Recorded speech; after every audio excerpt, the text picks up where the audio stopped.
jerseys and dress shirts. You already know. The mic is on, listeners. Welcome back to another episode of Jerseys and Dress Shirts podcast. I'm Dale Thomas. It's Maynard. Chucky. And we have the Hines twins with us today. Hi. We got Naya and we got Naeem. So, welcome to the podcast. Tell us a little bit about yourself. You're our first set of twins. So, what is it like being a twin? Ladies first. Okay. It's like having a best friend. Good. Yeah. Always, so I know that if anything happens, I always have Naeem, and that played a lot into why I went to college, but I'm sure we'll get into that later. Right. But I don't know, it's just like this exceptional bond. Yeah, it's weird. You can fool anybody else in your life, even your parents, but you can't fool your twin. Just when she like looks at me, sometimes she's like, "Oh yeah, you're full of crap. You're lying." Definitely. Or like sometimes like our parents would say something, and we give each other a look like nobody like, and like we know exactly what to say, what the other was thinking. So this definitely was really weird growing up. You know, a lot of people can get over on their parents or their other sibling, but it seems I could never get over on Naya. Right. Yeah. So, does that come from spending all your time together, you think? Or is there, sometimes twins talk about like this extra sense, almost like you guys can sense each other and feel like what's going on in the other, just like this kind of out of the world kind of. It's out of the world. You know, we have 6 senses. It's like a 7th sense. So it's a 7th sense. I mean, it's basically like that. You know, everybody has the senses, and you know, hearing, Right. seeing, sight, touch. And we were And always that's just- around each other as yeah, a kid. yeah, So always around each like, other. I know like what he doesn't like, you know, like the little stuff you learn about your friends after Right. being with them, and then also having this like, I think it's something in our minds that you're just like, oh, Yeah. I know, like, Right. or, it's weird. I can't even describe it, but it's weird. Yep. It's like having, like you said, the Definitely. 7th sense. Yeah. Definitely, like, you know, like sharing a stomach with somebody. I don't know. Many Yeah. people don't have the opportunity to do that. So you're sharing a womb with another person. I mean, you got to come out pretty close. Okay. Talk about who was more protective growing up of the other. I'm definitely the protective one. Okay. I still am. Okay, but so I you think keep that's just you me keep as a- you keep the groupies away. Yeah, for sure. Yeah, They I don't- won't they say don't I'm like not me too protective. much. I'm way more nonchalant. So Yeah. I Naeem's don't like really go with the flow. I go with the flow. I Yeah. I really won't say anything unless push comes to shove Right. or the situation escalates. But Yeah. if the situation's just mellow and cool, I'm probably not gonna say anything. I'll just sit there and just kind of relax and just go Yeah. with it. And I'm the one that's like, no, wait, this is not right. Yeah, there've been times where I'm in the club and like I'll be in the club with Diane. She'll be like, Naeem, no, Naeem, don't talk to her. or just give him the look like, That ain't Come it. on. come on, Yeah. come on. Right. Yeah. And I mean, I imagine that has to be tough, you guys being opposite sex twins as well. So, you know, a guy approaches your sister. Any brother's protective of his sister, but Yeah. especially a twin. So it's got to be.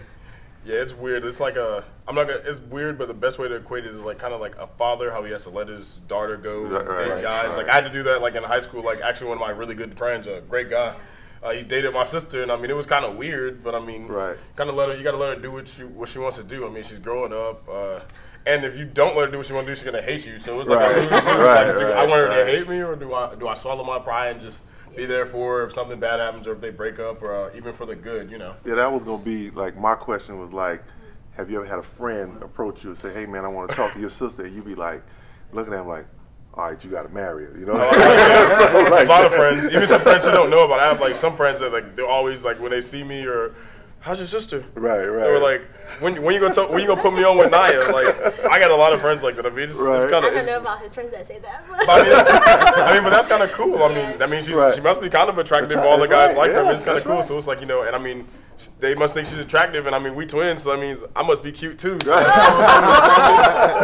So So we know that both of you guys played, both play sports. You're a track athlete. You're a football player, of course, and also a track athlete.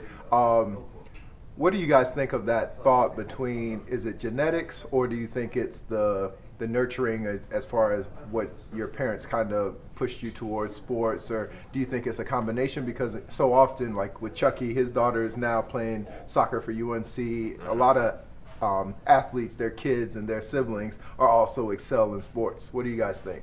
I think it's both. I think it's genetics and then also the nurturing from your parents because, I mean, even though we played sports, our parents were like, grades come first. That's right. So That's right. if you have bad grades, then you're not playing play. sports, you're Yeah, not doing yeah. anything. That's So, but then it's also like as a parent, you're like, I want to see my kid do the same sport as me or, Right. you know, Yep. something similar. So I think it definitely has both. It's just more so the child wanting to take on that sport or like Right. be in the, because you have to be really strong to be an athlete. Oh, like yeah. you don't even know how to Yeah, get that's to the right. Mental beach. bigger than Yeah, physical Yeah, most it's of the mental, time. yeah, it's definitely That's mental. right. So. And I think another big thing is just knowing who you are. Like as a parent, like we have speed. It doesn't matter what we did with our life. We were going to be faster than the average person. We might not be as fast as like, you know, I ran 10.3 in the 100.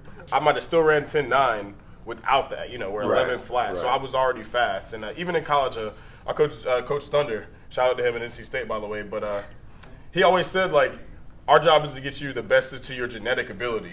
The rest is between, like, you know, you and God. But, like, Right. their job is if you're not a guy who can bench, let's say, 400 pounds genetically, Right. you can't do it. Right. But their job is to, you know, if you're a 375 guy, they're going to get the most out of you to get a 375 and get there. So, really, it's just you have a God-given ability, and you have to make the most of it if you know what it is. Right. We know your father plays a huge role in y'all's lives and even communicating about the podcast and stuff. He's very instrumental in y'all's lives. And was he an athlete as well? Yes. Yes, he, I guess he played basketball, football, ran track at Okay. Athens. Yeah, I'm probably the worst athlete in the house. Not gonna lie to you. It's crazy. I'm the only one that's pro. But honestly, the reason I play football is my dad. I always liked football. I started running track because of football. Then he told me a story about how he made it. He made it to an NFL team. You know, went to a small school. He had offers coming up to bigger schools for track, but you know, nobody told him that he could just go to those big schools and walk Right. on. So he went to Lenore Ryan. Okay. Okay. So he played all 4 years. Yeah. Yep. He played all 4 years. He made it to a team, made a camp, and then last day of training camp, tore his hip off the bone. Oh, And wow. like 87, you know, like even now, like I have a friend who had that happen at NC State, and it's 2 years later, he's just now kind of getting back into the swing of things. So that really ended his career. And you know, after I heard something like that, it was like, okay, well, I got to make sure I lock in and, you know, make Right. it for him, because even if it's not for me, like I know that's something that he wanted. Right. And that's why I think he's been at dang near every game, just Yeah. Right. knowing that he had that opportunity and it didn't happen. Now he has the opportunity to live through it through me, which is cool. And I've always taken a lot of pride in that. And that's probably the reason I've stuck with football and played as much as I did. If you might not told me that story, I might not tried as hard. When football would have Right. got hard, I might have quit. Yeah. Right. You know, every sport gets hard. That's right. But our mom's pretty athletic Yeah, as our well. mom's athletic, she was too. a swimmer and she ran track. So I Yep. think track was just in our So, blood. yeah, it sounds like Yeah. Yeah. So now for both of you, this question I have, and by the way, Smoke told me to give you a shout out. They said he saw you yesterday. That's my guy. So we have Smoke, a mutual yep. friend. Smoke always shoots jugs. Smoke's the biggest.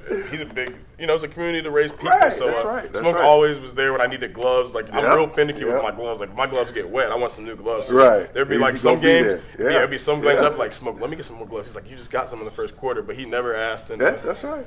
all those guys at NC State, you know, it takes a community. Good It takes a people, good community to people. raise a great athlete. You know, it's not That's just your right. parents. It's everybody. That's Coaches. right. That's everybody. right. That's right. But my question is to both of you. You first, of course. Was there ever a point in track where you felt like, oh man, I don't know if I could do it? You know, then was there a point? But then was there that also second part to the question? Was there a point where it clicked also, where you was like, you know what, I got this. I'm all right. It's gonna be hard, but I got this.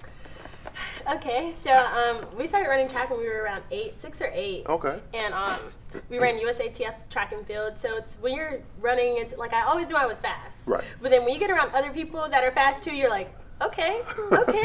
So then I questioned, I think when I was younger, like, is this what I want to do? Because I was Okay. also playing tennis. And Oh, it came to a okay. point where I had to decide between tennis and track, and I chose track. Right. And I try not to, regret, like, oh, I wish I would have stuck with Right, tennis. Because track has done me so well, so I can't Right. even complain. So I think definitely when I was younger, I was like, I don't know about this. And then Right. definitely when I was in high school and got got an offer from NC State and other schools, I was like, you know what? This is Okay, not all too right. bad. This Right. is not too bad. Like, I can work with this. Right. So I definitely think that was my moment for me. I know it's a little later in Right, life, that's but okay, yeah. I mean, I always had it like, I was like, I want to run track, but do I want to run track? Or do Right. I want to play tennis? So, but that was definitely my moment. I was like, well, track it is. Track it Okay. is. All right. You know. I guess with track, I never really questioned it. Track, you know, I always had that dog in me, so it didn't really Okay. matter like what happened, what my coach did. I was gonna go out there and compete. But for football, it seemed like every level that first year, like my freshman year of college, I had the opportunity to start on varsity, and I didn't get the ball I wanted to. Sometimes, you know, I would at Leesville, I would score, wouldn't touch the ball again. And then I Right. was just like, can I go to college? Then, you know, somehow I transferred schools, made it all the way there. NC State, same thing happens, you know. Make some plays, may not touch the ball again, you know. Right. It's just, you kind of got to wait your turn and Right. make the most of your opportunity. And I had, like, you know, I got a lot better with it this year, you know, my first year in the NFL. But each year was like, you know, like I'd have a bad attitude as opposed to just, you know, making the most of my opportunity. There were times like especially my freshman and sophomore year in college, I wouldn't be getting the ball out like the way I wanted to. Right. And then I let that get to me, and then I might drop a ball, and it's like, you know, I might only see 3 targets, so I Right. got to make the most You of gotta them. make- that's right. And That's even right. this year, you know, this year was a little bit different. It really wasn't the mental state. It was I've been running track my whole life, as you know, pulled my hamstring for the first time ever. So it was like, this is the first time in the whole year. You know, I pulled it in last week of June, and you know, I had 5 weeks to recover. So in the whole year, I was kind of like, can I do this? Mm-hmm. And I didn't have a great preseason, so I didn't play that well. Then I made a play like the third game of the year. I made a great touchdown catch on Tyrann Mathieu, and you know, after that, it was like, you know Honey what? Badger. Yeah, I made a great play. I mean, I used to go to Kickback Jackson, my uncle, and watch him. I remember Right. him in the SEC championship Right. have those punt returns. Like, he's Yep. been one of my like favorite players. And you know, when that happened, I was like, you know what, like, I'm still that dude. Like, I Right. can do it. You know, like Right. like, you know, as a football player, you gotta have that confidence. Like, every day when you go out there, I'm a little guy. You gotta go out there with that confidence. Like, you know, even though I'm not. Everybody's a lot bigger than they were in college and Right. smarter, faster. It's like, Right. I'm still that dude, and I can still do it. You know, I just need, like, sometimes I need to play. Let me know what I'm still capable of. Because sometimes, you know, when you don't get the ball the way you want, or sometimes the run game isn't working, you get Right. stopped behind the line of scrimmage, you lose that confidence. You just need that one big play to be like, okay, these are still the same guys I played against in I'm high good. school and Right. college. Like, I can still Right. do it. So it seems like every year, you know, that first year for me, I've always questioned some things. But, you know, Right. it seems like the next year and the third year and the fourth year, it turned around for me. So Yeah, a lot of people don't understand that, like, especially like professional athletes, confidence is a big thing. Yep. You know, it's like, I always tell people because I played 13 years in the NBA, and I saw guys that were great college players, but because they doubted themselves in the pros, they didn't make it. You know what I'm saying? I attributed everything because confidence. Because I was like, look, yep. I belong here. You know what I'm saying? Exactly. So and you know, you said that you were a little guy, but I remember like, and that just brings back memories to me. Like when we played against like Muggsy Bogues. I don't Uh-huh. know. So Muggsy Bogues was 5'3" and could dominate the game. Right. You know what I'm saying? Like we would try to post him up and couldn't. And Coach V would call a timeout, curse us out, and say, "Look, the dude's been little all his life. Ain't nothing gonna change now." So I think that one thing that they can't measure is that heart. right there. Yeah, it's So- I've always been a chippy guy because I've been small. I've been little my whole life. Right, yeah. Even in high school, you know, I was playing varsity like 5'8", 155 pounds. You know, Right. I played against some D1 defenders. So Right. it's exactly. So do guys like come at you because you're small Oh, yeah. and try to like I'm gonna say punk you, and it's Oh, like yeah. you laugh at it like, come on. Oh no, man. like with me, I'll talk my trash, and Right. you know we all do. But if you don't say nothing to me, I won't say nothing to you the Right. whole game. But Right. as soon as you say something to me, I'm coming at your neck the rest of the game. Especially you know those big linebackers. Them dudes, Right. linebackers are different now. Them dudes running 4.4. Some guys like C.J. Mosley. Like I remember Oh, seeing yeah. him in a training camp. He's like 6'4", 250. I'm not even 200 pounds. So, you know, every game like I try to block a guy or I get tackled. You're too little, you're too weak, and I'm like, that's cool. Right. I've had coaches tell me that in my past, so I mean, Right. I'm here now. Like, Right. you're not gonna just tell me something like that. But anything like that, you know, I've been little my whole life, so That's I mean, I'm right. used to That's it. And I think as soon as like any game where somebody kind of says something to me, I've actually played better because That's right. it doesn't matter what happens, I'm gonna find you again. Right. I'm gonna see you again. So we're gonna really figure out if I'm really too weak or Right. too small. Right. And we knew that was one of the biggest thing, I guess, when you declared for the draft and coming out, everybody was like, his size. And you came out a year early. What went into your decision to come out a year early with the doubters? And of course, you have proven them wrong because you had an awesome rookie season. Mm-hmm. But yeah, tell us a little bit about what went into your decision on coming out. just the community people around me. Didi Hoggard at NC State was a big. Yeah, about to say Didi knows everybody. Man, he knows everybody. I was in California and somebody asked me if I knew Didi, but Didi helped me out with that process a lot. Talked to him all year. Coach Doran, he even helped me with it. You know, obviously you wanted me to stay, but Coach Doran, you know, we had some players leave earlier this year, and that's just a testament that shows that what we're building at NC State. That because I've never seen, like, before I grew up watching NC State, I've never seen guys leave in 3 years, and this year I was one of 2 guys, and this year we had 2 or 3 guys do it. So.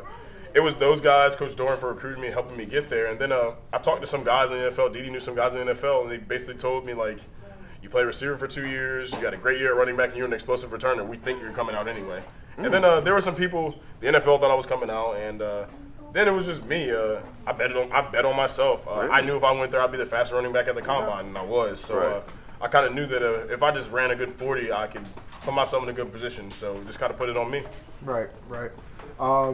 Now that you're in the league, you had a good first season with the Colts. What do you see going into your second season? Like, your first year was kind of like, I'm here now, I'm proving myself. What's your thought process going into this second season? Just a better year mentally. Hamstring injuries and just my mind was everywhere. Just I'm not gonna say a year of relaxation, obviously, but just a year of that I've been there before. And you know, you played in the NBA. Your first year, you're everywhere, and then the second year you come back. You know, you know the work you put in, how hard you work, and then you played against some of these guys before. Like last year, I was playing against I was with my boy Jordan Wilkins, and we're stretching in the second game. And he's like, Naheem, do you ever think you would be on the field with Adrian Peterson? Right. Now, my answer was, hell no. Right. See, now, like, this year, I played against the Adrian Petersons. I've seen the Tom Brady's, and it's like, you know, this year, like, they're human as opposed to, like, you know, goats and godly figures. Like, because, you know, athletes, they put them, like, even LeBron, they put them, like, you know, not at, like, a godly level, but it's, like, a higher pedestal. So it's like when you see those guys on a higher pedestal and you practice and you play against them, like, we got some great guys on our team. It's like, okay, they're human, too. So you got to go out there and just put it out there on the line, and I think I just, you know, get my hamstring better and get my confidence better is going to be the best thing for me, and I think I'll have a big year of growth, hopefully. Awesome. So we know that you guys have been together all the way through grade school, childhood, college, and now he leaves you your senior year in college. Yeah. What was that like, Naya? It was rough. It was rough for the first part just because Naheem and I lived at the same apartment complex. Okay. So I was on the second floor, he's on the first floor, so I could always go down there. And then when he moved out, I'm like, never went down there. I always had to come to you. We're gonna leave that there. I mean, you're the man, but whatever. So I mean, just like him moving out, I think in July, I was like, wow, Naheem's not gonna come up here. And then like I would just like cook for us. I'm like, hey, do you want some food? And now I have all this leftover food, and I'm like, roommates, like, do y'all want some? Like, he's not gonna eat all this. So I mean, it was rough just adjusting, but I mean, it definitely prepared me for this year because I'm moving to Charlotte for a job, and he's in Indiana for, you know, half of the year. So definitely prepared me. But I mean, we FaceTime every day. Right. Yeah, that's what I was about to say with technology. Every day, yeah. So it didn't feel like he changed. It's just more not having him there physically. Right. Okay. Yeah. Right. And so we know going to college, Naeem, you made it very clear to all the schools recruiting you that you guys were going to be a package deal. So talk about that. I mean, just have to let them know what's up. That's right. You know, my father Darren did a lot of the talking, but even if a lot of colleges weren't sure, because, you know, a lot of colleges would drag their feet. Like, I'd be like, look, you heard my dad. You got to bring Nia with you, and it is what it is. I had some schools try to pressure me earlier to commit, and, you know, I didn't commit. So, you know, it was just really just waiting on them to see what they were going to do, because I was like, if you want to get me, you got to get Nia, and if you don't get Nia, we're done talking here. It's kind of, you know how it is a business. You got to be straight to the point. That's right. With college and all that is business. And speaking of business, we know, like right now, Nike has the Dream Crazier commercial for women athletes and Title IX, and you guys know about, you know, the male sports dominate financially in every way, and so kind of the women get left out in the cold, so to speak. How do you guys feel about that? How do you feel that? Do you feel like there's kind of a tide shift now, and they're starting to kind of bring more awareness to it with the advertisements that are kind of geared more towards women and more vocal female athletes like the Serena Williams speaking up for female athletes? Well, you know, I'm definitely for it as a woman, especially as a woman athlete. Right. I think it will definitely take some time just because it's been this way for a long time, but as long as you bring awareness, I think everything's going to be fine, and women will, I don't want to say get what they deserve, but we can also show how hard we worked, because a lot of women athletes have been running Oh, or yeah. playing since they were 8, and like I didn't have summers because I was out at the track, you know. So I feel like that definitely brings awareness. So I'm happy, I'm thankful. Yeah, I mean, I grew up with the twins, so women are a special place in my heart. That's right. You know, just a lot of things I can't believe. Like, I can't believe at one point women had to fight for the right to vote, or fight to get into Congress, or fight to be a teacher, or like even now, like in the NFL, we had our first ref in 2018. Yeah, that's It's right. like, Yeah, that's you kind of can't believe it, especially like growing up looking at Nia every day, and I always saw Nia as my equal. And I think even like not speaking bad on men, but a lot of men, if they don't grow up with a sister or a woman, or their mama raised them, like they really don't know that we really are equal. Like my parents raised us equal, so I never saw a woman as inferior, and a lot of men might. But I think it's really cool. I mean, watching women's sports has been cool. Like our little cousin plays basketball at Holly Springs, and I get just as much joy as watching her cross somebody as I can watch getting a man. You know, women, you don't see women dunk a lot, but I get just as much joy as when she hits a step back at somebody's face like she did yesterday. Just like watching somebody get dunked on, So I think it's really cool to see what they're doing, and I think it's going to take some time, just like anything else. Like women, it took them a long time to, to vote, and hopefully, with the times and technology and all the times of how things are changing and everything's being accepted, the gays and all that, and the communities like that, even the bathrooms. So everything takes time, but I think with women's sports, you just got to keep fighting, and I think it'll happen. Yeah, I mean, me personally having 3 daughters, you know what I'm saying, I'm sensitive to the females as well, so. I'm fighting with them too. So I'm fighting for them, not with them. Yeah, like, I'm with them on their side, fighting. So just you gotta wait for that. Like, like I was in California, you can see the gender's been a big thing. The bathrooms, it's kind of cool. I mean, it's just cool to watch everybody have their own opinion because I'm a black male, so I think different than a white male or a black woman, and it's kind of cool to see every person not even just be identified by race, but by gender, what you want to be identified as. Not everybody wants to be, even if you're born male, God might have gave you that gift to be, that right to be a male, but you might want to be identified as a woman. It's kind of cool to see people have their free right to think however they want to think. It's and just they should. Getting out of the traditional mindset of the woman's supposed to be in the house cleaning, cooking, and the man's supposed to be outside. But I mean, I like to be outside sometimes. I just don't like to get sweaty that much, stuff like that. So I mean, we can find a good balance. But I mean, I know, I have a friend that cooks better than me. And he's a male, so it's just like I cook better than you. Okay. Maybe like steaks and stuff. Steaks and chicken. Yeah, you can definitely cook steak better than me. But it's just getting out of that traditional mindset, and especially with technology now, the world is evolving. I think women have a good shot. We're gonna take it over. So you took your 4 years and your scholarship at State, and now you've graduated. And what are you gonna be doing in Charlotte? So I guess I accepted the job in September, October with Amazon as an area manager in their fulfillment center. So shout out to the women, shout out to Amazon. And she's been bossing me around my whole life. She'll do a good job. She'll be a good job as a manager. Well, thank you. I hope so. But yeah, that's what I'm doing. So I'm excited. Congratulations. Thank you. And we know, Naeem, you're one of the smarter athletes. You've already started, preparing yourself for life after football, even though you just started, and God willing, you're going to have a long, fruitful career. Tell us a little bit about what you have in store for your future. Well, going back to school was one. Okay. That was a very hard. Started, and I went back, took finance. I picked a hard major, so it's not like I picked a real easy major for me to come back and get. It's really actually going to be hard. Getting a major and having a major in IT and knowing I have to code, I always joking, say I might not get my degree till I'm 29 or 30, but that's okay. I got to take 10 classes. And yeah, I might really not. So that's been cool. And then on our bye week, I came back and worked at Bojangles. I've always wanted to franchise. And obviously I have to get some more money and build the relationships. But I actually love Bojangles.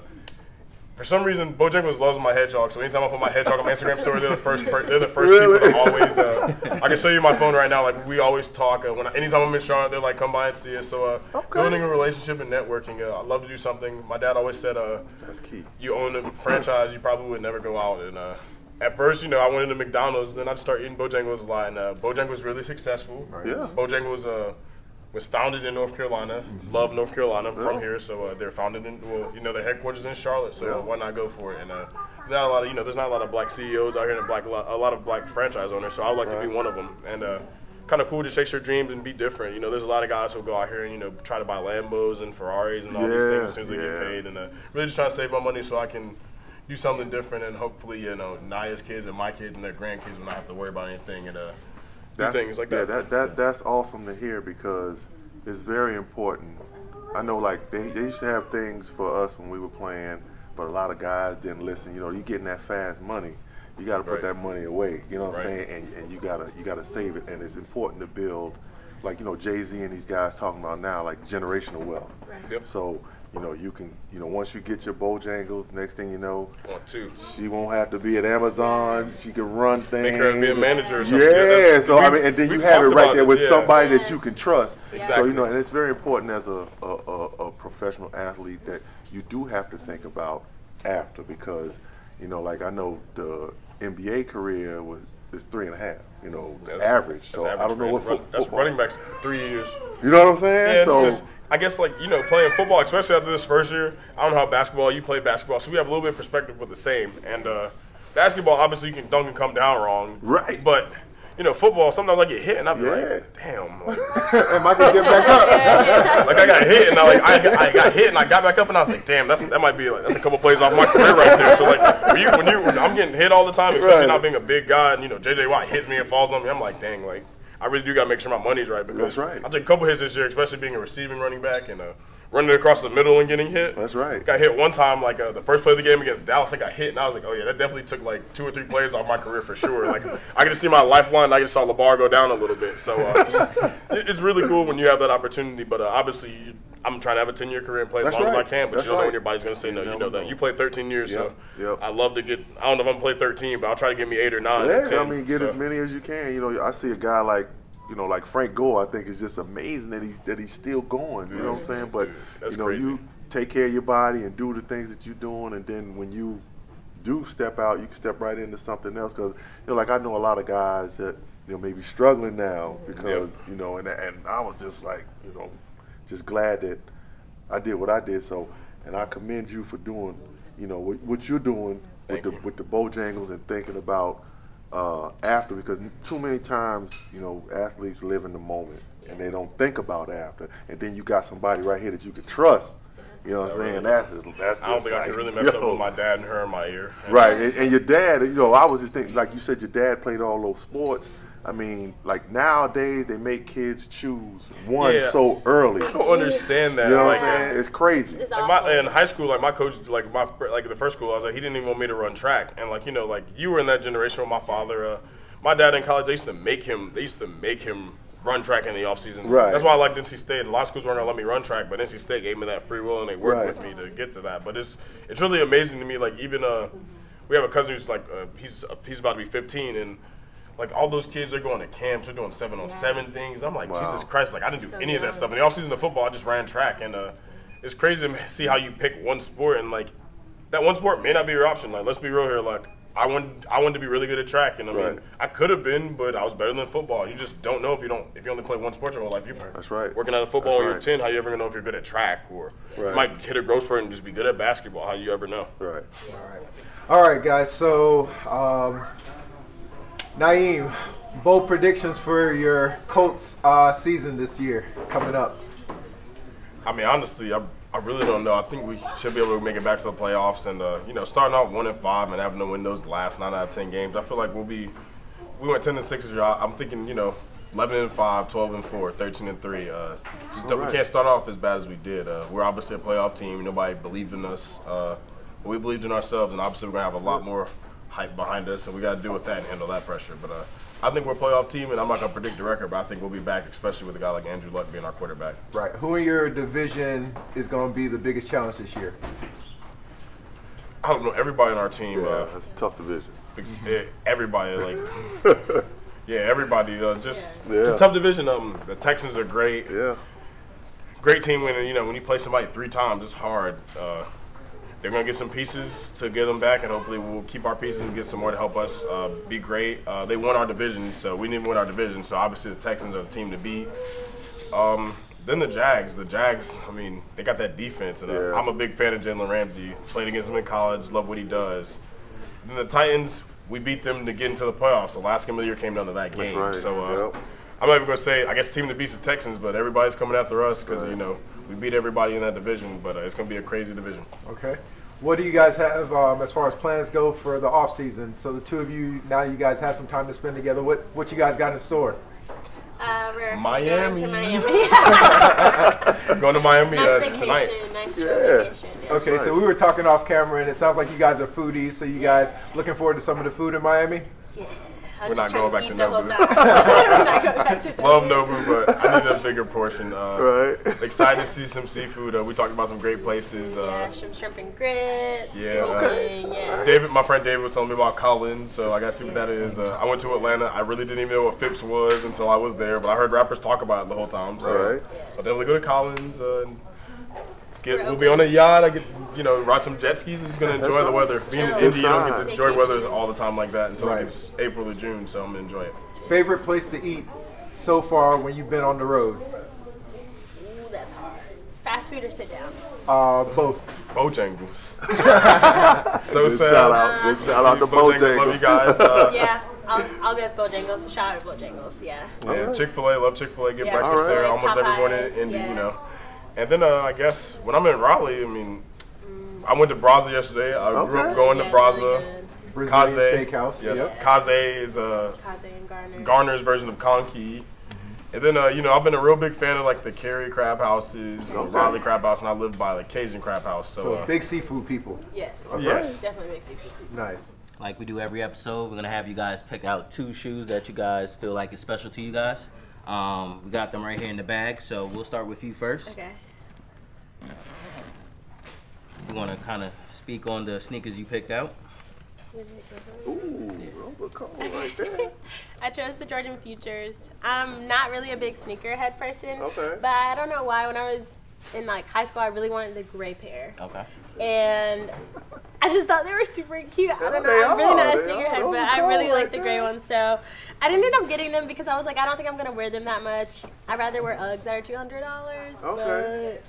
But I like Jordan. We'll work on the We'll gray work on ones. them. We'll work on the gray forgot ones. about Yeah, those are cool right there. Now, are those basketball shoes or no? Can you play basketball? You can. I mean, I was like- Nick Young done hooped the knees. Nick Young's hooped the knees. You can hoop anything as long as your ankles I are mean, strong. if I were to play basketball and I had these on, yeah, I'm gonna wear them because I feel like they're Jordans. Okay. You hooped in Yeezys before, Naya. Yeah, I have. Oh wow. Yeah, she got strong ankles. I can't do that. Strong ankles. All right, and we're gonna go with the sneaker that you picked out, Naheem. Want to reach in there, the Shrine bag. I picked a pair of 10s. These are the Orlando 10s, but Okay. in high school, one of my friends, David, he was a sneakerhead. His dad used to get all the shoes. Obviously, I didn't have a job, so I've always wanted the powder blue 10s. I'm still hassling Dave about letting me get those off of him right now, but he hoops in them.